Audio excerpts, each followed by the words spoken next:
It's day 2 of the Manufacturing Indaba in Sandton, Johannesburg. Earlier, Director General of the Department of Trade and Industry, Lionel October, delivered the keynote address.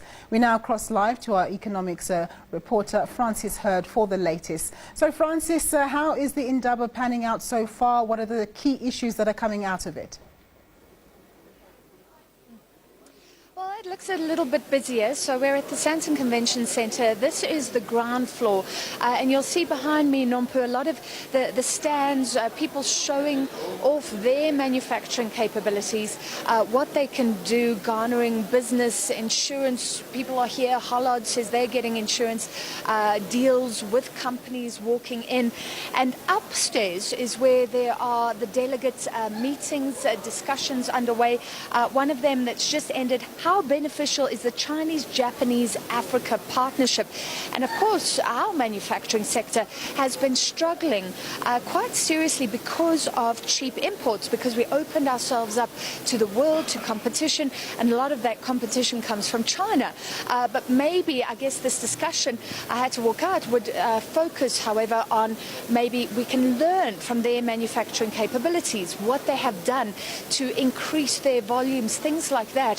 So instead of a threat, it becomes a more beneficial partnership. And Nompo, I'm here. I'm happy to be here with Mpo Mapate, who is the owner of Velvet Cosmetics. So let's just have a quick chat with her, and you can see some of her products. So she has a store here, and she's been sponsored by the Department of Tourism to be here, and she's attended other manufacturing indabas. Just tell us what's happened before, why you're here, what do you hope to get out of it? Well, I'm here hoping to expand my market and to get my brand known. It's also a very good platform to meet suppliers and potential people that could actually help me to reach a level of exporting my products. So, tell us a bit about Velvet. So you used to be a flight attendant, and you decided to start your own venture. How scary is that, and how hard has it been? Well, I decided to fix the problems that I had with the products that you'd find out there. I mean, some don't have the right consistency for me. We have dry skin. Some don't consider their environmental elements, like if it's too cold or if it's too dry, you know.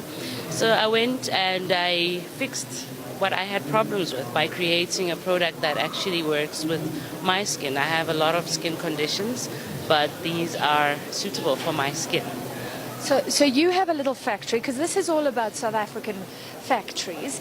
Has government supported you? You know, they say there's a lot of bureaucracy with startups. Are you getting the support you need? You are sponsored to be here today?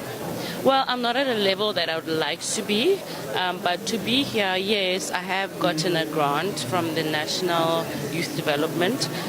They've helped me with marketing material, which was my pull-up banners and things that are helping me to come to certain platforms like these ones and to portray my products in the right way. And so you've got a little operation, but you're competing. So this is bath gel, creams. You're competing against the international brands that are imported into South Africa.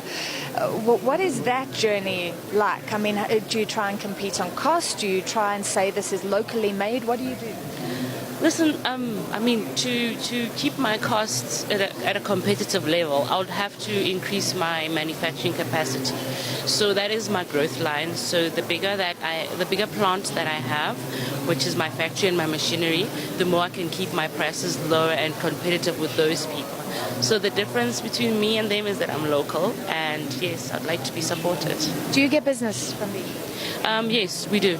We do make a couple of sales, and we actually meet people that want to place my brand into networking platforms, into online platforms. So it is a great opportunity. Thank you very much. Mpo Mapate, the owner of Velvet Cosmetics. So, Nompa, I can tell you that there are cosmetics here, and then we go all the way up to the electronic arms that we've been looking at, the very high-tech machinery, because manufacturing is diverse. This is about everything that South Africans are trying to make locally rather than importing. And the Indaba continues here at the Sandton Convention Centre.